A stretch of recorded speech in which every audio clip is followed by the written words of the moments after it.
अभी तक हमने देखा कि येलिन गुस्सा है अपने भाई ये मियाओ से, इसलिए मैच स्टार्ट होने से पहले उसे गुस्से से घूर रहा था, जबकि ये मियाओ नॉर्मल नज़र आ रहा है।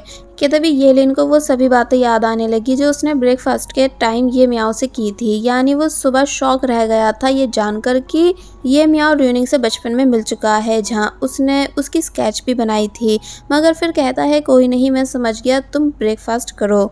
बट ये मियाओ बोला कि भाई उस दिन जो र्यूनिंग वायलेंट ट्यून बजा रही थी वो मैंने ही उसे सिखाई थी, यानी उस ट्यून को हम दोनों ने मिलकर बनाया था। तो तब ये एलिन और भी ज़्यादा गुस्सा होने लगा ये सब सुन सुनकर, इसलिए बोला कि हाँ ठीक है, मैं समझ गया हूँ, वो सब सिर्फ पास्ट था, इसलिए तुम अब बात खत्म करो। बट ये मियाओ ने जब जैसी मेन बात बताई कि जब र्यूनिंग ने आपको प्रपोज किया था सभी के सामने, तो तब उसने ऐसा इसलिए किया क्योंकि उसे लगा कि आप उसके वही वाले दोस्त हो, जबकि वो लड़का मैं हूँ जिसे वो लाइक करती आई है।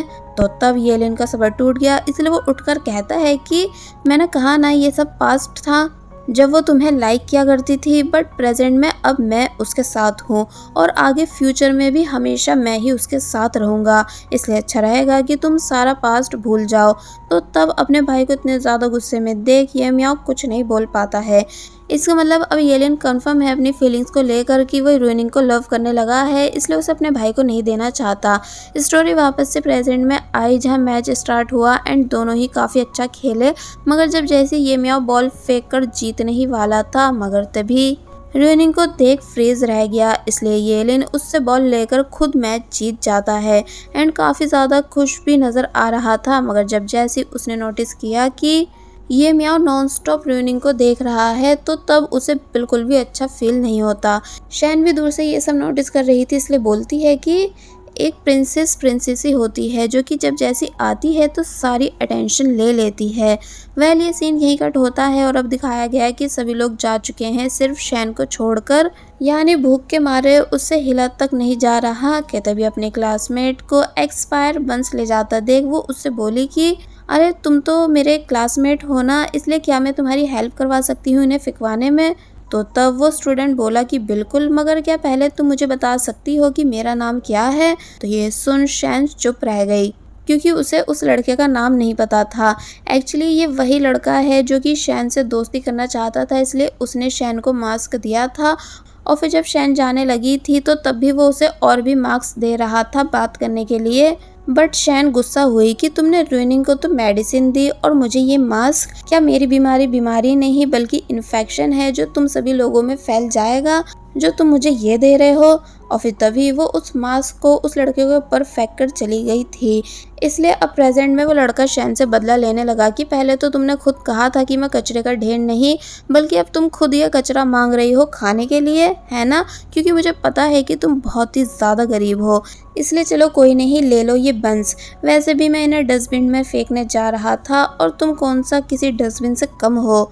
जिसकी ये सभी बातें शैन को हर्ट करने लगी। मगर तभी ये मियाओ भी वहाँ आ गया जो कि सब सुन चुका था, इसलिए बोलता है कि हाँ तुमने सही कहा कि ये कचरा डस्टबिन में ही जाना चाहिए और तुमसे अच्छा डस्टबिन थोड़ी ना कोई और हो सकता है। और फिर तभी दिखाया गया कि वो लड़का उन एक्सपायर बंस को बैठ के खा रहा है, जिसकी ये मियाओ ने काफ़ी ज़्यादा पिटाई भी लगाई है। शैन काफ़ी कहती भी है कि प्लीज़ इसे जाने दो, मगर ये मियाओ ऐसा नहीं कर रहा था। मगर फिर शैन के काफ़ी बोलने पर उसने उस लड़के को वहाँ से जाने दिया। बट अब क्योंकि शैन का पेट भूख के मारे साउंड कर रहा है, इसलिए ये मियाओ उससे अपने साथ कैंटीन चलने को कहने लगा ताकि खाना खिला सके। बट शैन भड़क गई कि तुम मुझ पर तरस खा रहे हो, यानी तुम्हें मुझ पर तरस दिखाने की कोई ज़रूरत नहीं। तो ये सुन ये मियाओ पूछने लगा कि क्या तुम खुद को सिंड्रेला समझती हो या तुम्हें मज़ा आता है खुद को बेचारी दिखाकर। मेरे पास पैसे हैं और तुम्हें भूख लगी है एंड भूख लगने पर खाना खाया जाता है, मुझे सिर्फ इतना पता है। और फिर तभी शैन को ज़बरदस्ती पकड़ अपने साथ ले जाने लगा। फिर जब ये दोनों कैंटीन पहुँचे तो तब शैन नॉन स्टॉप मना कर रही थी कि नहीं तुम ये सब लेकर मत दो, मगर वो उसकी एक नहीं सुनता, ये कहकर कि हम दोनों दोस्त हैं इसलिए मैं तुम्हें एक ट्रीट दे ही सकता हूँ। तो तब ये मियाँ को खुद कितनी केयर करता देख शैन मुस्कुराने लगी। फिर जब ये दोनों बैठे तो तब ये मियाँ शैन के सामने जानबूझकर भुक्कड़ों की तरह खाने लगा ताकि शैन भी बिना कुछ सोचे और शर्म करे आराम से अपना पेट भर के खा सके। और फिर हुआ भी ऐसा ही, यानी शैन नॉन स्टॉप पेट भर के खाने लगी। तो तब ये मियाओ उसे काफ़ी प्यार से देखता है एंड कहीं ना कहीं उसे शैन के लिए काफ़ी बुरा भी फील हो रहा था कि ये ऑलवेज कितनी प्रॉब्लम्स में रहती है।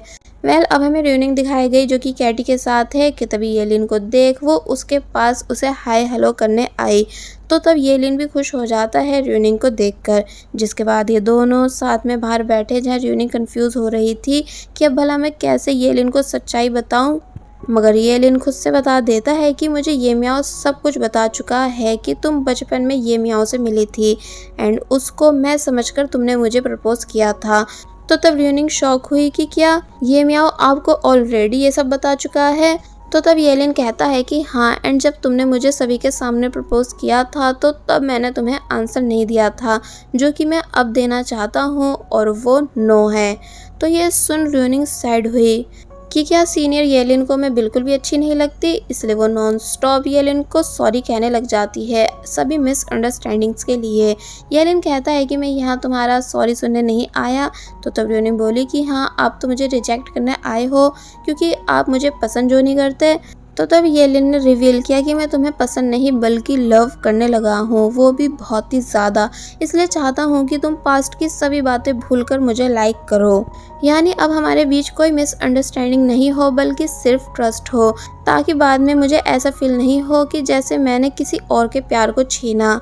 तो तब ये बात सुन र्यूनिंग शॉक बैठी रह गई, यानी उसने बिल्कुल एक्सपेक्ट नहीं किया था कि येलिन ये सब कह देगा, इसलिए वो कुछ भी बोल नहीं पाती है। दूसरी तरफ शैन और ये मियाओ कैंटीन से बाहर आ रहे थे जहाँ शैन ने ये मियाओ को दिल से थैंक्स किया। तो तब वो खुश होने लगा और बताता है कि वैसे र्यूनिंग भी तुम्हारी फिक्र करती है, यानी जितना तुम उसे बुरा समझती हो वो उतनी बुरी नहीं।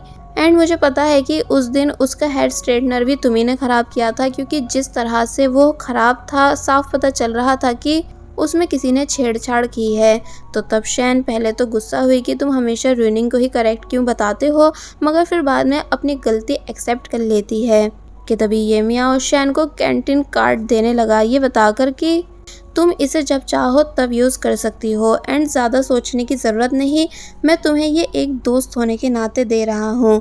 तो तब शैन ने ये मियाओ के ज़्यादा फोर्स करने पर उसे अपने पास रख लिया और फिर तभी ये मियाओ के क्लोज होकर बताने लगी कि मुझे नहीं पता था कि हेयर स्ट्रेटनर ख़राब करने से बात इतनी ज़्यादा बढ़ जाएगी कि र्यूनिंग को अपने बाल काटने पड़ेंगे, वरना मैं ऐसा कभी नहीं करती। कि तभी पीछे से र्यूनिंग और येलिन ये दोनों भी आ गए, जहाँ र्यूनिंग बहुत ही ज़्यादा जेलस हुई इन दोनों को इतना क्लोज देखकर। ये मियाओ हंसकर बोला कि ओके ओके मैं समझ गया, वैसे ये तुम दोनों लड़कियों के बीच की बात है, और फिर जाने लगा। तो तब उसके पीछे शैन भी चली गई, जबकि र्यूनिंग बस जेलस होती रह जाती है, जिसका ये सब बिहेवियर येलिन भी नोटिस कर रहा है। और फिर वो सीन याद करने लगा जब उसने र्यूनिंग को प्रपोज किया था, मगर र्यूनिंग समझ ही नहीं पा रही थी कि अब मैं क्या बोलूं। तो तब येलिन कहता है कि तुम सोचने के लिए टाइम ले सकती हो, क्योंकि मुझे पता है कि अभी तुम्हारे पास सिर्फ बचपन की यादें हैं जिन्हें तुमने खास बनाकर रखा है, इसलिए मैं चाहता हूँ कि मैं भी तुम्हारे दिल में अपनी कुछ यादें बनाऊँ, ताकि हमारे पास भी कुछ अच्छे स्पेशल मोमेंट्स हो जिन्हें हम हमेशा याद रख सकें, और फिर तब बाद में तुम मुझे अपना फाइनल आंसर दे देना। तो तब इस बात के लिए र्यूनिंग मान गई थी। अब नेक्स्ट सीन में ये मियाओ नॉन स्टॉप र्यूनिंग के बारे में सोचने लगा कि उस रात उसने मुझे इतना सब सुनाया, ऊपर से इतने गुस्से से भी देख रही थी, पर मैं उसे पलट के कुछ कह क्यों नहीं पाया था। और फिर जब जैसे ही वो अपने ख्यालों में खोया हुआ नीचे उतर ही रहा था, मगर तभी अचानक चैनमो के ऊपर गिर गया। एंड सबसे बड़ी बात यह कि इसी टाइम पर इनका एक क्लासमेट भी आ जाता है जो कि कुछ बताने आया था, मगर इन्हें ऐसी पोजीशन में देख वो डायरेक्ट बाहर चला गया, मगर फिर दोबारा अंदर आया ये बताने कि तुम दोनों चिंता मत करो, मैं किसी को भी इस बारे में नहीं बताऊंगा, इसलिए चाहो तो तुम कंटिन्यू कर सकते हो जो भी कुछ तुम कर रहे थे। और फिर तभी लाइट्स ऑफ कर वहां से चला गया, जिसके जाते ही इन दोनों बेचारों के रिएक्शंस कुछ ऐसे थे, यानी एकदम ही शॉकिंग। और फिर अब नेक्स्ट डे हम देखते हैं कि ये मियाओ जब जैसी अपनी क्लास में आया तो तब सभी लोग उसके ऊपर हंसने लगे, यानी उसका मजाक बना रहे थे, क्योंकि अब सभी को लग रहा है कि ये मियाओ एंड चैनमो दोनों लव रिलेशन में हैं, जिस वजह से चैनमो भी काफ़ी ज़्यादा इंसल्टेड फील कर रहा था। तो तब ये मियाओ भी अपना मुंह छुपाते हुए आगे बढ़ गया, क्योंकि अब कुछ है ही नहीं इन दोनों के पास एक्सप्लेन करने के लिए। दूसरी तरफ वही सीनियर जो एपिसोड 1 में शैन को डांट रही थी, वो भी ये मियाओ का मजाक बनाने लगी कि मुझे नहीं पता था कि येलिन के भाई को बॉयज़ में इंटरेस्ट है, जिनकी बातें पीछे से ये मियाओ भी सुन रहा है।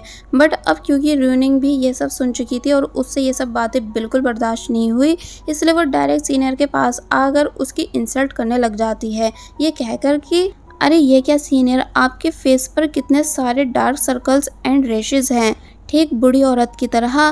तो तब वो सीनियर गुस्सा हुई कि तुम मेरे ही फेस पर ऐसा कैसे बोल सकती हो। तो तब रूनिंग बताती है इसलिए क्योंकि मैं आपकी तरह नहीं, जो लोगों के फेस पर उनकी तारीफ करूं और पीछे बुराई। सीनियर को रूनिंग पर काफी ज्यादा गुस्सा आता तो है, मगर फिलहाल वो चुपचाप चली गई है सोचकर कि इसे मैं बाद में सबक सिखाऊंगी। बट भाई ये मियाँ र्यूनिंग से बहुत ही ज़्यादा इम्प्रेस हुआ कि इसने कैसे मेरा स्टैंड लिया, इसलिए बाहर आकर र्यूनिंग की हिम्मत की तारीफ करने लगा, जिस वजह से पहले तो वो नर्वस हुई कि मुझे नहीं पता था कि ये भी यही है और इसने सभी बातें सुन ली होंगी, मगर फिर कहती है कि ये सब मैंने बस इसलिए किया क्योंकि मुझे गलत बात बर्दाश्त नहीं, और वैसे भी अब जब तुम यहाँ हो तो मेरी हेल्प कराओ बुक उठाने में। ये म्याओ मान गया, लेकिन बुक इतनी ऊपर थी कि उसका भी हाथ नहीं जा रहा था, इसलिए रूनिंग उसको छोटू छोटू कहकर चिढ़ाने लगी। तो तब ये मियाओ डायरेक्ट रूनिंग को उठा लेता है, ये बोलकर कि अब तुम खुद से अपनी फेवरेट बुक ले लो। रूनिंग पहले तो ये मियाओ के ऐसा करने से काफ़ी शॉक रह जाती है, मगर फिर बाद में उसे परेशान करने लगी, ये बोलकर कि मुझे थोड़ा और उठाओ क्योंकि अब भी मेरा हाथ नहीं जा रहा। कि तभी अचानक एक सीढ़ी इनके पास आई जो कि शैन ने की थी, ये बोलकर कि तुम दोनों इसका यूज़ क्यों नहीं कर रहे हो। तो तब वो दोनों चुप रह गए। शैन ये मियाओ से कहती है कि अब हमें चलना चाहिए वरना हम लेट हो जाएंगे। एक्चुअली यहाँ उसका मतलब कैंटीन जाने से था। तो तब ये मियाओ बोला कि हाँ हाँ चलो, काफ़ी देर हो रही है। तो तब र्यूनिंग पूछती है मगर कहाँ, यानी तुम दोनों साथ में कहाँ जा रहे हो। तो तब ये मियाओ बोला कि ये एक सीक्रेट है जो कि हम तुम्हें नहीं बता सकते, और फिर ये दोनों वहाँ से जाने लगे। जहाँ शैन बहुत ही ज़्यादा खुश नज़र आ रही थी, बट र्यूनिंग बहुत ही ज़्यादा जेलस, यानी वो ये मियाओ को बिल्कुल भी किसी और लड़की के साथ देख नहीं सकती है, क्योंकि अब आई थिंक वो धीरे धीरे ये मियाओ को लाइक जो करने लगी है। और बस फिर इसी के साथ पार्ट 7 यहीं पर एंड हो जाता है।